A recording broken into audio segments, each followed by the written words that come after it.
The air crackled with anticipation. Cameras flashed. The president, Donald J. Trump, sat at the head of the table. This was it, the first cabinet meeting of his second term.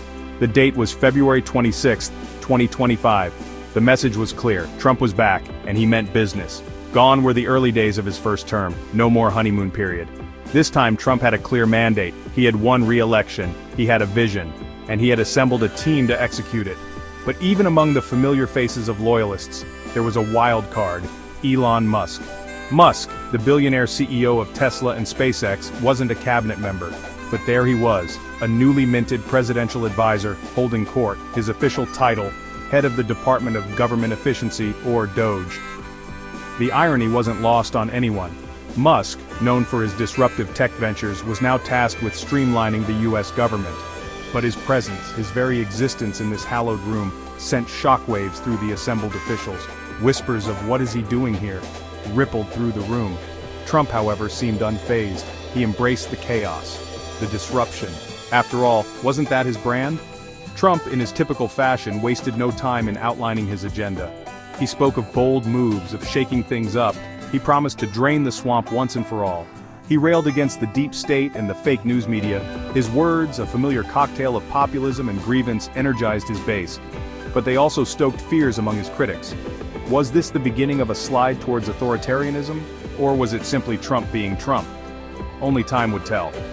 The president, energized by the crowd of reporters, launched into a tirade against the fake news media. He accused them of being the enemy of the people and of spreading lies about his administration. The room, filled with Trump loyalists, erupted in applause. Musk, however, remained silent. He sat there, a bemused smile on his face, as if watching a particularly entertaining reality show. And in a way he was. Trump, for all his flaws, was nothing if not entertaining. Musk, never one for subtlety, dove headfirst into his new role. He issued a stark ultimatum to federal employees: list your weekly accomplishments or face termination. The message, delivered via an all-staff email, sent shockwaves through the federal bureaucracy. Was this the future of government work? Were algorithms and productivity metrics now the sole measure of a person's worth? The response was swift and brutal. Unions cried foul, accusing Musk of waging war on federal workers. Legal challenges piled up, questioning the legality of his directives. Even some within the administration expressed concern. Wasn't this a bit much? But Musk, undeterred, doubled down. He argued that the government was bloated and inefficient. He promised to bring a dose of Silicon Valley disruption to Washington. The president, for his part, seemed to relish the chaos. He praised Musk's bold vision and his commitment to efficiency. He brushed aside concerns about legality and due process. "We need to get things done," he declared, "and if that means shaking things up a bit, then so be it." The media, of course, had a field day. Musk's every move was scrutinized, analyzed, and mocked. Late-night talk shows had a wealth of material. SNL even brought back Elon Musk to play himself, delivering a deadpan performance that perfectly captured the absurdity of the situation. But beneath the laughter there was a growing sense of unease. Was this what America had become? A country where a billionaire tech CEO could waltz into the White House and upend decades of civil service tradition? The memo landed like a bombshell. Dated February 26, 2025, it bore a simple, chilling title: Workforce Reduction and Budget Optimization. Inside, the Trump administration's plan was laid bare: mass layoffs across the federal government. No agency was spared, but one stood out: the Environmental Protection Agency, EPA. Trump, a longtime critic of environmental regulations, had long sought to dismantle the EPA. Now, with a second term and a pliant Congress at his back, he was finally in a position to do so. The memo called for a 65% reduction in the EPA's workforce. Thousands of scientists, lawyers, and policy experts faced the axe. The agency's budget was slashed, its regulatory authority curtailed. Trump's message was clear: environmental protection was no longer a priority. Economic growth, fueled by deregulation and fossil fuels, was the order of the day.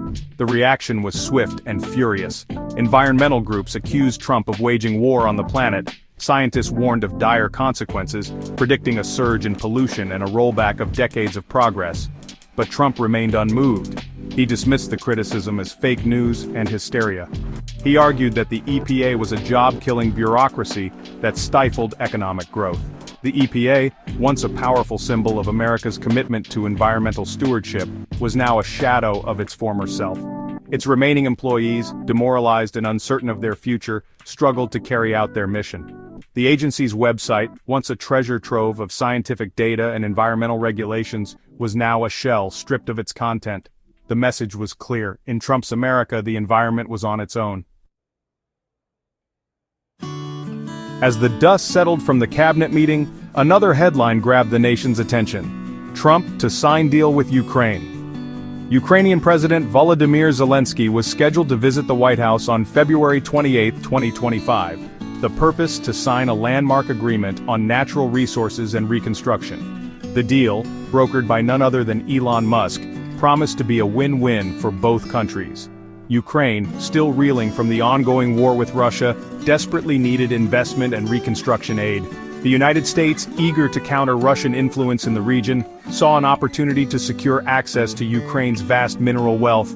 But the deal was not without its critics. Some questioned the timing, just days after Trump had announced mass layoffs and deep cuts to social programs.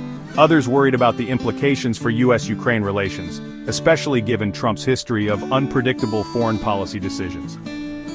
And then there was the issue of Russia. What would Putin's reaction be? Would he see this as a provocation? Trump, however, dismissed these concerns as fake news and weakness. He argued that the deal was a great victory for America. He praised Zelensky as a strong leader and a true friend.